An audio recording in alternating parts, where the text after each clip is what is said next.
Bem, eu vou ler, tá? Vocês podem acompanhar, acho que não ficou uma letra muito grande, mas enfim. Então, é uma palestra sobre conjuntura estadual, né? Então eu começo discutindo o seguinte: o que é análise de conjuntura? Bom, veja, o tempo histórico pode ser dividido entre curta duração, tempo dos eventos, tempo dos fatos, média duração, tempo das conjunturas, e longa duração, que é o tempo das estruturas. As conjunturas, que é o nosso objeto, né, são aqueles instantes nos quais os indivíduos e as coletividades analisam o mundo, propõem formas de intervenção sobre a realidade e buscam convencer as outras pessoas a segui-los.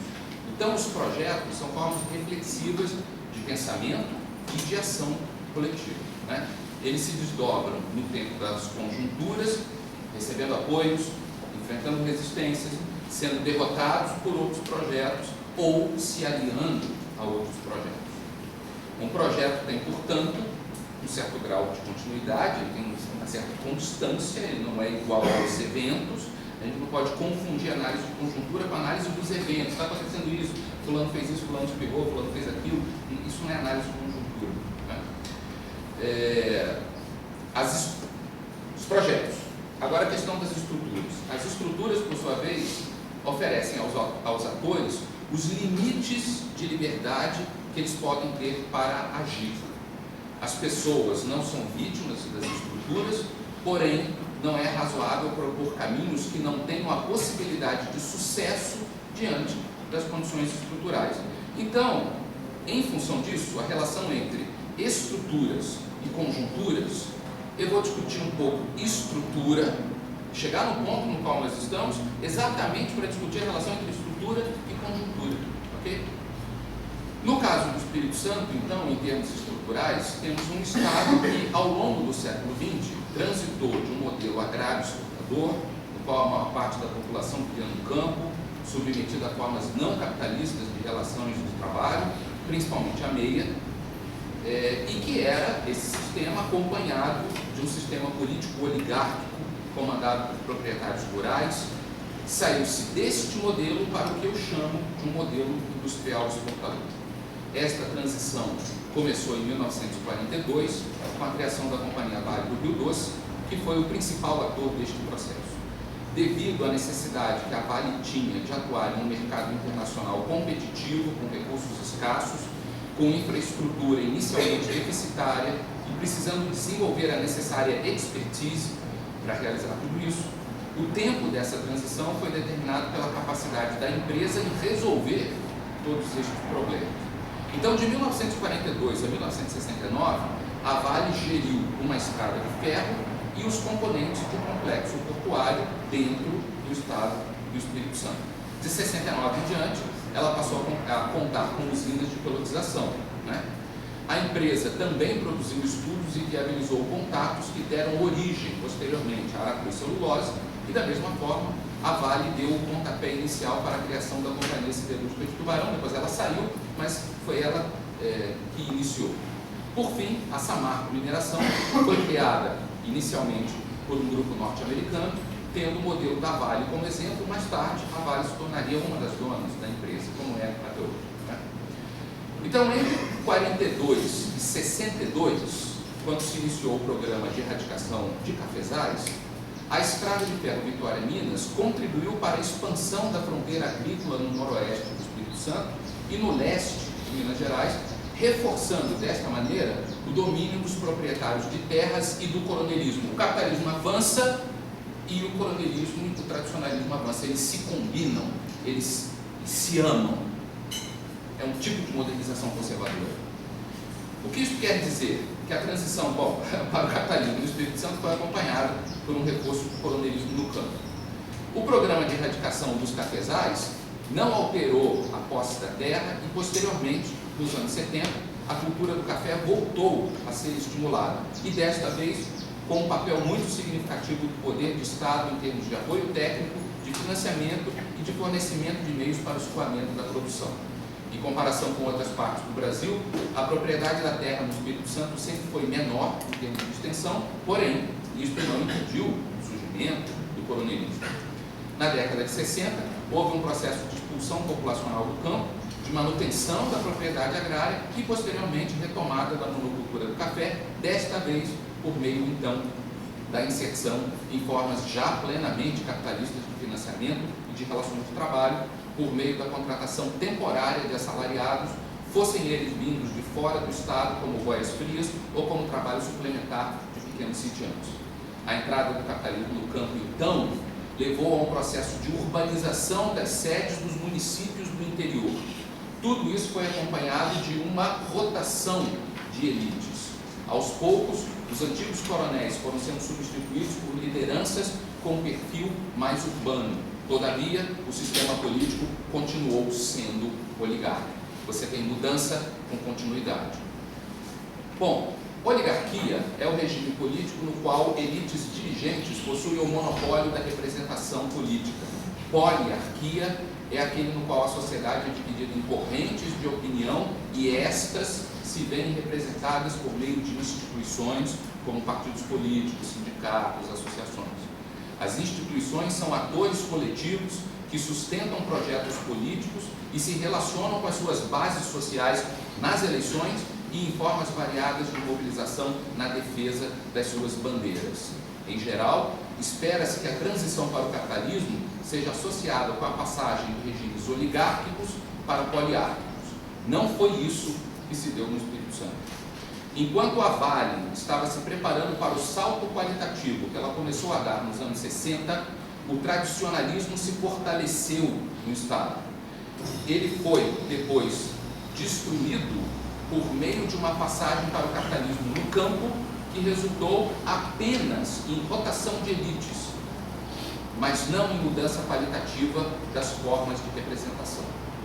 Como o modelo socioeconômico estabelecido privilegiou grandes plantas industriais espalhadas pelo território, cada uma delas com pouca capacidade para gerar cadeias complexas e alongadas de fornecedores e serviços, isso é uma coisa muito recente, né? A urbanização também foi por ela influenciada. O censo de 1980 indicou que a população do Estado era mais urbana que rural, mas isso contava com as sedes desses municípios do interior onde aconteceu esse processo que eu estou comentando com vocês. Na maior parte dos estados do Brasil, a urbanização gerou regiões metropolitanas superdimensionadas ao redor das capitais. No Espírito Santo, Vitória nunca teve o grau de importância que as outras capitais do Brasil em geral adquiriram. Cada uma das cidades da sua região metropolitana de Vitória gestou lideranças locais, disputando a representação política com poucos grupos. Ou seja, enquanto houve votação de elites no interior, tem uma vírgula aí, houve votação de elites dos coronéis rurais no interior para as lideranças de perfil urbano. Foi mal escrito, né? Estas novas elites, esse neocoronelismo, se a gente quiser utilizar essa palavra, essas novas elites oligárquicas continuaram sendo representantes de forças pouco diferenciadas em termos programáticos. A mesma coisa aconteceu nos municípios da Grande Vitória. Existia um regime oligárquico antigamente, houve votação de elites, continuamos vivendo num regime oligárquico. Houve modernização, houve industrialização, houve transformação socioeconômica, continuamos vivendo num regime oligárquico. Esse é o grande problema. Não foram constituídas correntes de opinião representadas por instituições, pelo menos não em volume suficiente para alterar o quadro. O sistema político capixaba continua sendo oligárquico, só que com liderança de extração urbana, inclusive nas áreas interioranas. Cada uma dessas lideranças apela para uma base eleitoral geograficamente restrita que se mostra como consumidora de bens públicos que não demandam políticas em sentidos amplos.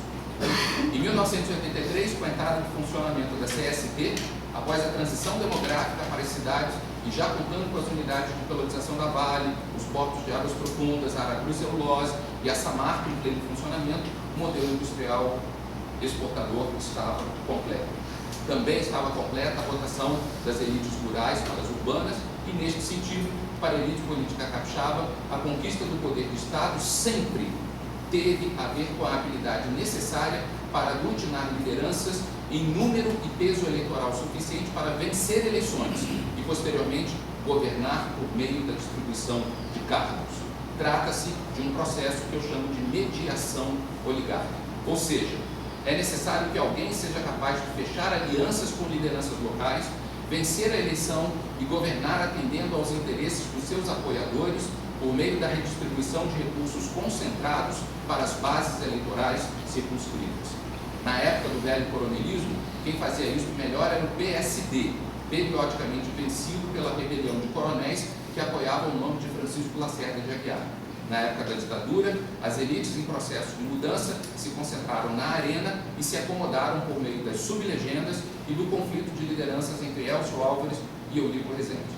Na redemocratização, o PMDB substituiu a arena e acabou sendo incluído pelo conflito entre Gerson Camata e Max Mauro, que no fundo espelhava justamente a dificuldade em realizar a contento o trabalho de mediação oligárquica. Dos anos 90 em diante, diferentes partidos e lideranças individuais buscaram realizar essa mediação oligárquica a contento, só que esta tarefa exige um controle de meios suficientes para atender às demandas das oligarquias rurais, o que passou a ser um problema. No passado, o aparelho de Estado do Espírito Santo obtinha recursos dos impostos de exportação de café, com uma grande flutuação nos seus resultados. Havia fases de maior arrecadação, seguidas por quedas vertiginosas devido ao preço, à flutuação do preço internacional do produto. Isso afetava bastante a habilidade do PSD em atender a contento aos coronéis do interior, viabilizando, por conta dessas insatisfações, rebeliões periódicas em torno de Chiquinho Lacerda de Aguiar. Este, por sua vez, também não conseguia atender os seus apoiadores de forma a engendrar alianças estáveis. Daí essa mudança que acontecia. O sistema partidário da ditadura mascarou um pouco essa dinâmica e, durante esta fase, deu-se o fim da transição para o capitalismo. Com a reforma tributária da ditadura, o ICM, posteriormente o ICMS, virou o principal meio de arrecadação dos estados. O grande problema no caso do Espírito Santo é que o modelo industrial exportador não é grande gerador deste tipo de imposto, seja pelo pouco estímulo ao mercado interno consumidor, pelo pouco estímulo à complexificação das cadeias produtivas e pelas seguidas políticas de perdão fiscal, que são estruturais nesse modelo. A urbanização promovida pelo modelo industrial exportador, com grandes plantas que demandam fases de construção civil, o posterior dispensa de mão de obra, gerou cidades com sérios problemas sociais que só poderiam ser mitigados por meio de políticas públicas que exigem grandes recursos. Só que os recursos arrecadados pelo governo do Estado são insuficientes para dar conta dos impactos provocados por esta forma de industrialização. A conclusão do processo de transição no Espírito Santo coincidiu então com o esgotamento da capacidade do governo federal em comandar a modernização no plano nacional, que se expressou nos termos do endividamento público e da escalada inflacionária. A combinação de um modelo industrial exportador com baixa capacidade de geração de impostos, com pesados impactos sociais, numa conjuntura de inflação inercial e com rotação de elites no sistema oligárquico, jogou o Espírito Santo numa longa fase de desorganização das contas públicas e de instabilidade política. O Plano Real, em 94, teve efeitos positivos para as grandes empresas instaladas no Estado, mas foi acompanhado pela Lei Candir, que representou o golpe de morte na arrecadação de ICMS, o que já era um problema desde sempre e continua sendo até hoje. O que já estava ruim, então, ficou pior. E vem ficando pior, eu vou abordar isso.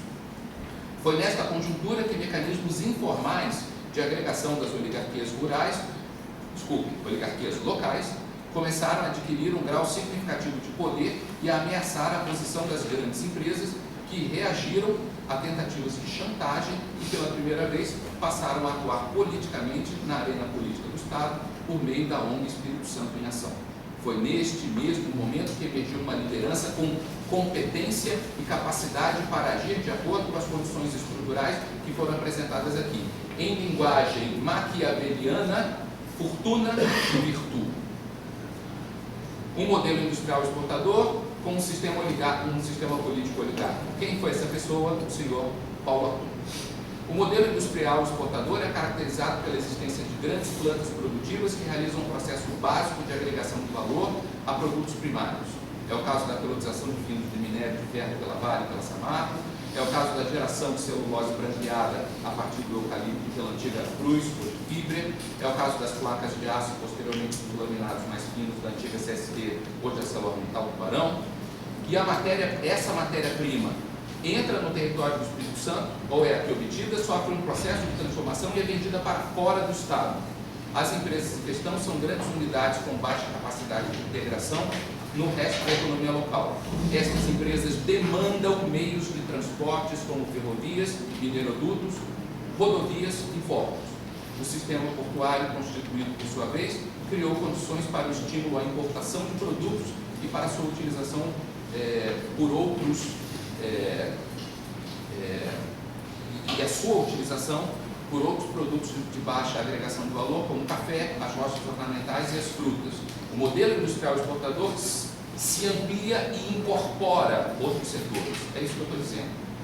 Ao ser recuperada a partir dos anos 70 em novos termos, a monocultura do café foi integrada à lógica exportadora do modelo, com posterior entrada da soja, do centro-oeste, as rochas e as frutas. Esse modelo ele tem um núcleo e ele vai se expandindo. O sistema portuário criou meios para o estímulo à importação de produtos por intermédio de um sistema de benefícios fiscais que deveria ter gerado investimentos produtivos no Estado, mas que fortaleceu apenas as grandes tradings. Tais empresas foram uma consequência indireta do modelo industrial exportador.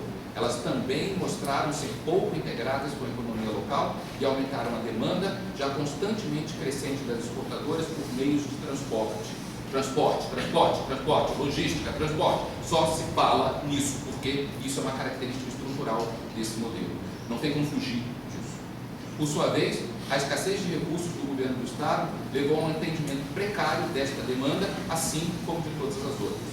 Quando o Plano Real criou condições favoráveis para o pleno funcionamento do modelo, a crise fiscal do governo do Estado se aprofundou, radicalizou o conflito entre as oligarquias políticas e estimulou comportamentos irracionais de curto prazo, resultando em depredação de recursos públicos e levando a uma ameaça contra as próprias empresas. Quando as empresas foram ameaçadas, a coisa acabou.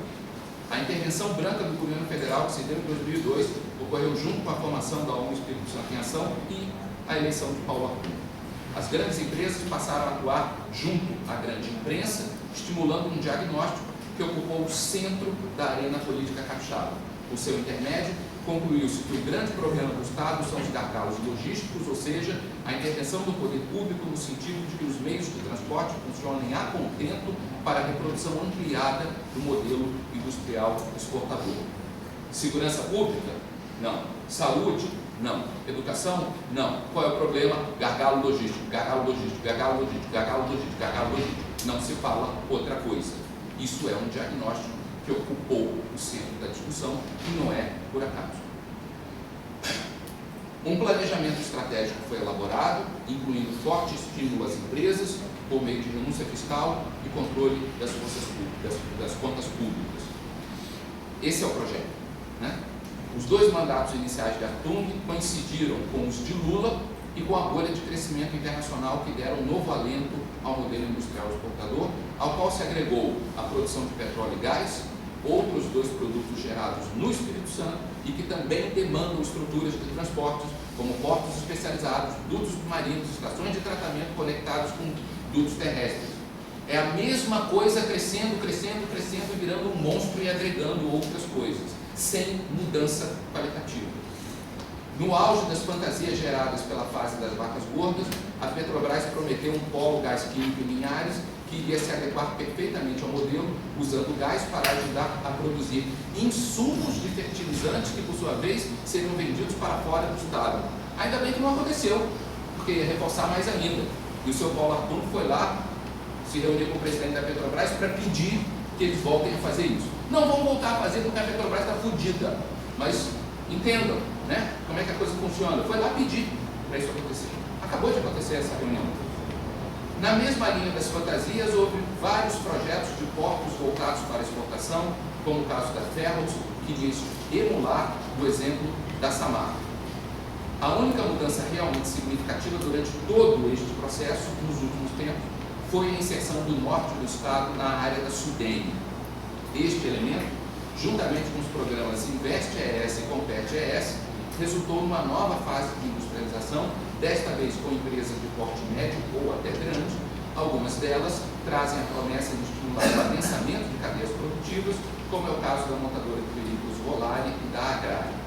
Essa é a única mudança qualitativa relevante, porque esse modelo só foi crescendo. A decisão do governo Lula em criar um marco regulatório específico para o pré-sal e a forma como ele foi aprovado no Congresso criou condições para uma rebelião nacional de elites regionais que aprofundou um problema estrutural do poder público no Espírito Santo, que levou a uma redução do volume de royalties repassados. Este modelo retira recurso que deveria ser do governo do Estado, e isso piorou. Mais ou menos no mesmo instante, uma das manobras constantes de uma planejada reforma tributária nacional desfez as vantagens do sistema Fundap e, consequentemente, do uso do sistema portuário local para as importações. Mais uma retirada. Este caso é mais um que demonstra a íntima relação entre benefícios fiscais e os componentes do modelo industrial exportador. Não se trata apenas de meios físicos para o seu funcionamento, mas também de fortíssima carga de renúncia fiscal por parte do poder público, tanto federal quanto estadual. Ou seja, a reprodução ampliada do modelo industrial exportador não pode acontecer sem as contrapartidas do poder do Estado, que resultam em diminuição dos recursos disponíveis para políticas sociais, que deveriam mitigar os efeitos deletérios do próprio modelo. Como se não bastasse a queda dos royalties e a inviabilização do Fundap, houve queda de repasses federais por conta das medidas anticíclicas tomadas pelo ministro Manteiga, juntamente com o fim do superciclo das commodities e o aumento do preço internacional. Está errado, do preço internacional do petróleo, que passou a inviabilizar a exploração do pré-sal.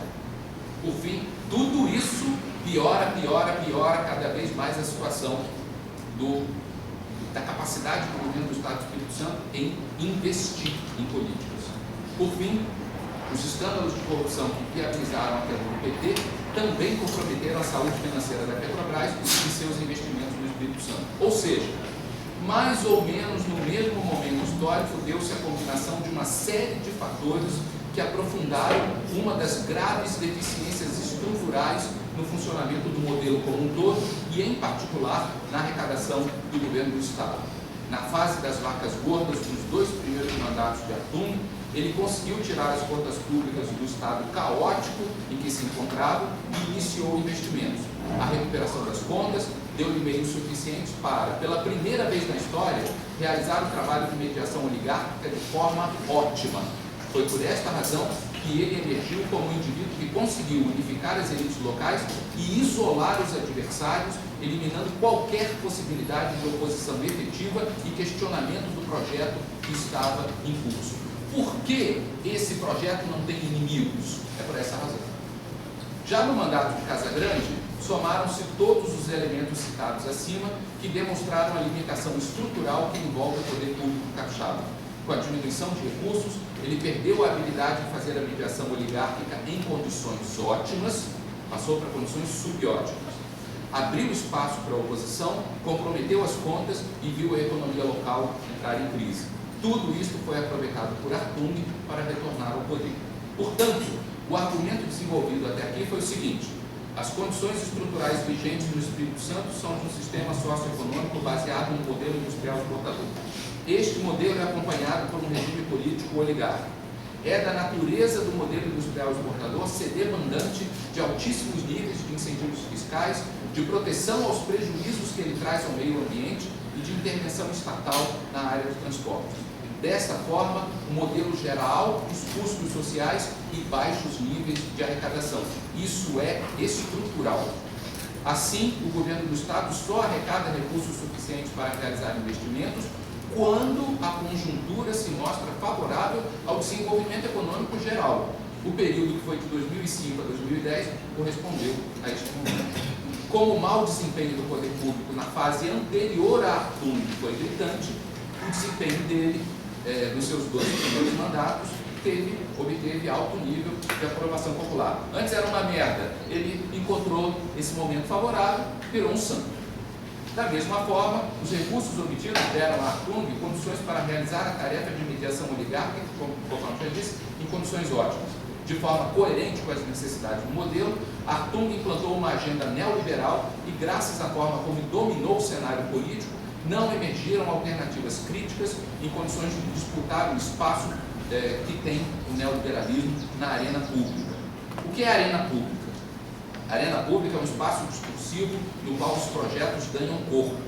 Como a elite política capixaba é demandante de recursos concentrados para suas bases eleitorais e não é demandante de políticas públicas no sentido amplo, o ator que realiza a mediação oligárquica é que se encarrega da elaboração destas políticas no sentido amplo.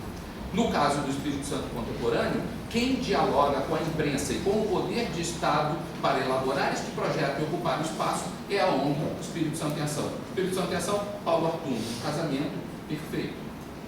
A única alternativa em condições de enfrentar o neoliberalismo teria sido a social-democracia sustentada pelo PT no plano nacional, não no plano local.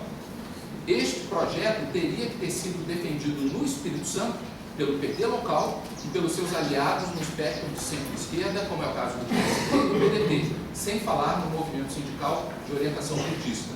Todavia, Artung soube negociar recursos para estes atores e dividi-los, no caso dos partidos. Vale notar que a opção de liderança do PT, do PSB e do PDT pela composição com Artung e seu amplo arco de alianças, que vai da direita até o centro-esquerda, corresponde a um tipo de escolha no interior de um campo de possibilidades. Análise de conjuntura, conjuntura e estrutura. As estruturas oferecem limites, possibilidades. Quem vence na conjuntura é o neoliberalismo. Quem poderia ser inimigo dele foi impedido de ocupar um espaço. Como? Por este processo. Qual é a estratégia dominante dos atores políticos no cenário capixaba? É a conquista de recursos para atender às suas bases concentradas e não a defesa de políticas no sentido amplo. O caso da família Mauro em Vila Velha é ilustrativo da opção por tentar enfrentar Artung dentro da sua base eleitoral circunscrita, desse tamanho assim. O prefeito Max Filho enfrentou, não recebeu recurso, a cidade se ferrou, ele foi punido nas eleições. Ele não conseguiu ultrapassar, ficou contra o mediador oligárquico, que negocia com as grandes empresas, que impõe um projeto. Ficou contra. Não recebeu recurso para o seu eleitorado circunscrito, foi ferrado. Agora é amigo do César Bonaro. Por quê? Porque não tem saída. Somente quando os recursos disponíveis ao governo do Estado se tornam escassos é que são então criadas condições para o enfrentamento de quem realiza a mediação oligárquica, não do projeto. Pois bem, de 2010 até hoje, abriu-se uma nova conjuntura local, caracterizada pela perda progressiva da capacidade do governo do Estado em realizar investimentos. Esta situação foi aproveitada por Artung para demonizar o governo de Casagrande e responsabilizá-lo pessoalmente, a ele, a pessoa de Casagrande, pelo que ele, Artung, classificou como incompetência gerencial, obtendo assim a vitória do pleito de 2014. Esta vitória foi semelhante ao tipo de rebelião de elites que elegeu Chiquinho Lacerda de Aguiar em 1954 e 1962. Naquela época, porém, o projeto era o da expansão da sociedade agrária, exportadora e colonialista, mesmo que ancorada em uma retórica popular que deu a Chiquinho uma imagem diferenciada. Há uma diferença entre a retórica que você tem para o seu eleitorado e o que você executa como projeto. O desempenho de Casagrande, classificado como desastrado, deu oportunidade para um rearranjo de alianças e principalmente para a recuperação do neoliberalismo como agenda de governo. Casagrande não rompeu com o neoliberalismo. O que houve foi que o seu mandato recebeu um volume de investimentos em políticas públicas que necessitavam de contrapartidas em termos de gastos com pessoal, como no setor da saúde e da segurança pública. Artung faz um hospital na Serra, o hospital é inaugurado no período Casagrande, ele tem que botar médico, não tem que botar médico, é gasto com pessoal. Aí o Artung depois fala, aumentou o gasto com pessoal, o filho da puta não sabe gerenciar. Ao mesmo tempo, ele teve que enfrentar a situação de incerteza criada, Casa Grande, né? Pelo marco regulatório do pré-sal e pela reforma da CMS, além da redução de repasses devido às ações anticíclicas de manteiga e a queda do preço das commodities. Eu estou sendo um pouco repetitivo, mas é para encaixar as coisas, né? Com menos recursos e maiores responsabilidades administrativas, o seu mandato, Casa Grande, foi pobre em termos de inovações em políticas públicas. Esta situação começou lá em 2010, não mudou até hoje. Todavia, a Tung pode se beneficiar da culpa que ele lança até hoje sobre Casa Grande. Nas entrevistas que ele dá, ele continua jogando culpa no outro. A solução por ele apresentada, a Tung, né, foi de corte no custeio, aumento da dívida pública, e inclusive agora, nesse momento, poderá ser viabilizado por meio de um empréstimo que está sendo agora negociado com o Banco do Brasil, e aumento dos incentivos fiscais das empresas. Corte gasto, aumenta a dívida pública e vantagem para as empresas. A crise nacional do projeto social-democrata associado ao PT, juntamente com o esvaziamento da oposição no plano local, fenômeno já antigo, construído há muito tempo, dá condições para que o neoliberalismo não encontre inimigo à altura em condições de disputar espaço na arena pública. Ou seja, o projeto neoliberal é dominante no Espírito Santo porque ele corresponde a uma demanda do único ator com capacidade para dominar a arena pública, que são as grandes empresas. Enquanto o regime político captava por oligárquico, do seu interior não vão emergir projetos alternativos com apoio social suficiente para abrir espaço nessa teia que foi tecida ao longo dos últimos anos. Neste sentido, a industrialização que está acontecendo no norte do Espírito Santo pode vir a criar condições para o surgimento de uma base social mais diferenciada. Isto vai depender da confirmação deste processo, vai depender da sua ampliação, vai depender do tipo de organização sindical e das formas de associativismo que serão geradas no norte do Espírito Santo. O atual modelo industrial exportador ocupa um espaço de enorme dominância na sociedade capixaba, e mesmo que essa industrialização, que ela já está acontecendo e talvez possa vir a avançar e talvez possa acontecer uma mudança no plano político, mesmo que ela se dê, né, o modelo industrial exportador vai continuar sendo forte, ele vai continuar sendo dominante.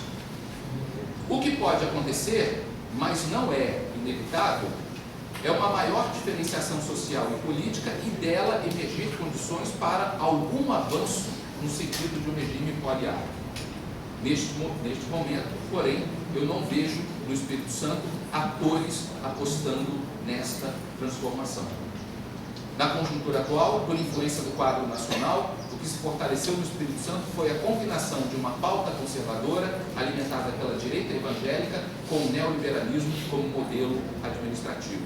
Artung dá sinais de que não tentaria a reeleição em 2018, o que, sinceramente, nós só vamos saber na época. O que importa para os setores dominantes é que o neoliberalismo, projeto político vencedor no Estado, continue, não importa com quem. A novidade talvez possa ser a passagem de bastão para lideranças que alimentem uma retórica baseada no populismo carcerário, como é o caso de Amaro Neto, ou qualquer variante do conservadorismo evangélico. Artung tem atualmente 59 anos. Ele ainda teria condições físicas para um segundo mandato. Porém, daqui para frente, cada vez mais vai se colocar a necessidade de se escolher um herdeiro para esse projeto. Ele é o líder. Ele é o líder. E não está em condições ótimas de realização desse projeto. Se ele continuar como governador e as coisas não melhorarem, a partir de um certo momento ele vai começar a pagar o preço. O preço que Casa Grande pagou, ele vai começar a pagar a partir de um certo momento. Hoje, os discursos políticos mais populares no Estado são do populismo carcerário e do conservadorismo evangélico. É uma característica conjuntural. Enquanto eles se fortalecem como retórica popular, o diagnóstico dos gargalos logísticos e do choque gerencial ocupa um espaço cada vez maior na inteligência capixaba. Estrutura, condições muito limitadas para mudança. Conjuntura, liderança com competência, com capacidade. negocia com as grandes empresas. Quando conversa com a elite política não demanda políticas públicas amplas. Elas são negociadas com as grandes empresas. Isso é uma condição estrutural. Então o neoliberalismo responde a isso, a contento. Qualquer inimigo não consegue ocupar espaço. Falar contra é fácil. Ocupar espaço na arena pública é outra coisa. Outra coisa. Está acontecendo uma eleição, vai até pior. Meio-dia? Já acabou? Não. Está acontecendo. Chegando agora. Estamos tendo eleições municipais, né? Então, no Rio de Janeiro há uma série de candidatos e há um candidato do PSOL. Ele está disputando o segundo lugar nas intenções de voto. Ele não vai ganhar a eleição. Não vai. Não tem espaço suficiente para isso. Mesmo que ele passe para o segundo turno, a direita toda vai se juntar e vai vencê-lo. Porém, esse indivíduo, essa liderança, Marcelo Freixo, do seu partido, conseguiram ocupar um espaço na arena pública. É pequeno, mas eles ocuparam um espaço.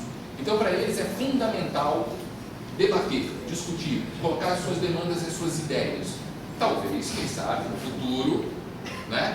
Isso dirigido para instituições, partido, organizações, sindicatos, talvez isso venha a ocupar um espaço maior. É preciso tentar para conseguir isso. Mas eles conseguiram ocupar um espaço, né? Na arena pública do Rio de Janeiro, o espaço hoje é dominado pela direita. O deputado federal mais votado do Rio de Janeiro é Jair Bolsonaro. Mas existe um discurso alternativo que tem algum espaço ali. Isso não existe no Espírito Santo. É isso que eu estou querendo dizer para vocês, né? E as condições para que projetos críticos ao que está colocado como vencedor ocupe espaço na arena pública são mínimas, absolutamente mínimas. Sentar aqui e falar mal, qualquer um faz. Qualquer um faz. O negócio é ocupar espaço, né? E não adianta a gente ter coisas do seguinte tipo: a culpa é do seu João Cosi, que levou o PT para a direita. Não é assim. Não é assim que as coisas funcionam, né? Existem campos de possibilidades, tá certo? Nesses campos de possibilidades, ir para um caminho alternativo tem um custo muito alto nas condições estruturais nas quais nós nos encontramos. Então, os atores preferem negociar,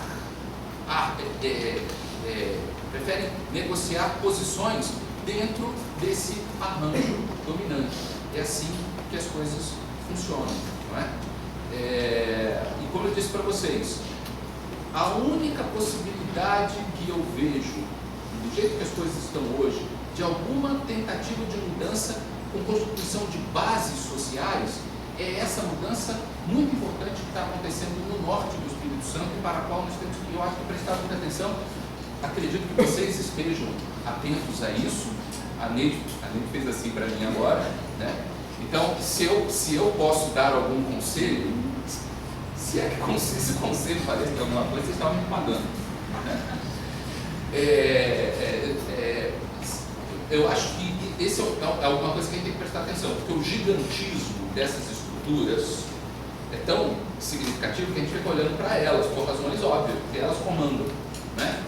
Mas a mudança que está progressivamente acontecendo no norte do Espírito Santo, com empresas que às vezes são pequenas, são médias e tal, talvez isso possa trazer elementos que, se forem trabalhados politicamente, quem sabe, isso possa oferecer condições para uma mudança de debate de projeto.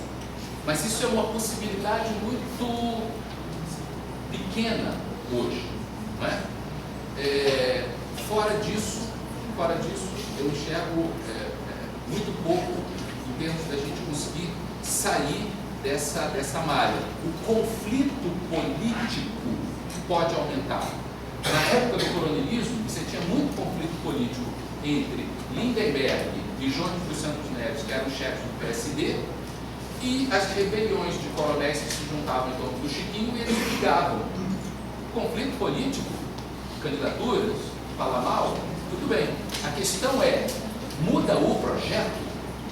Este é o grande ponto, né? E eu estou enxergando uma conjuntura política que é subótima para o funcionamento desse projeto, não é? Conflito críticas aqui e ali aparecem, elas fazem parte dessa política pequena, desse dia a dia, dessas candidaturas, etc. Mas eu acho que o quadro maior é esse que eu procurei apresentar para vocês. Tomara que eu esteja errado, porque isso é uma visão extremamente pessimista da nossa realidade e, portanto, né, eu espero que eu esteja errado e alguma possibilidade de mudança aconteça. O maior problema do Espírito Santo não são os gargalos logísticos, né? O maior problema do Espírito Santo é igualzinho aos maiores problemas do Brasil. É a enorme concentração de renda gigantesca, a pobreza gigantesca, né? E que, para ser resolvido dentro do capitalismo, se for dentro do capitalismo, né? Isso só acontece com políticas sociais muito amplas e muito bem fundadas que resolvam as enormes dificuldades em termos de saúde, de educação, de habitação, etc. e tal, né? A gente vê que a maneira como o governo Arthur enfrenta essas questões sempre é dentro do neoliberalismo, né? Existe uma determinação nacional de se estabelecer limites mínimos de escola integral, né? Como é que o governo Arthur faz? De uma maneira muito coerente com o que ele entrega para empresas fazer. É o projeto Escola Viva, né? Traz ideias de metas para professores, etc. e tal, e vai atingindo dentro daquele nível, né? Então, isso não muda, não vai mudar. Isso tem uma cobertura de apoio da grande imprensa e da inteligência muito grande. Para terminar, eu parei aqui com inteligência capixaba, né? Vejam vocês como que a direita cresce entre nós. A direita cresceu na sociedade.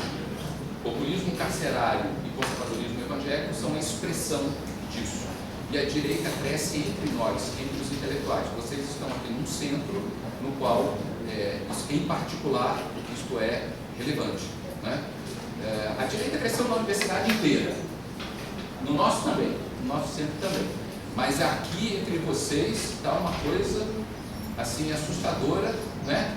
E são pessoas que saem, ocupam espaço e falam em nome da ciência em defesa e justificativa dessas leituras.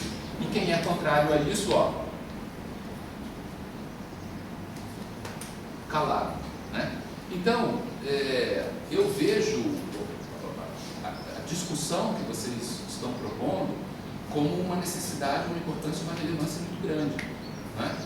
Porque, assim, nós como intelectuais não temos capacidade nenhuma de mudar isso, né? Mas se a gente ficar calado também, não discutir, pelo menos não discutir, não se colocar diante das coisas, um quadro que já está ruim vai piorar mais ainda. Obrigado.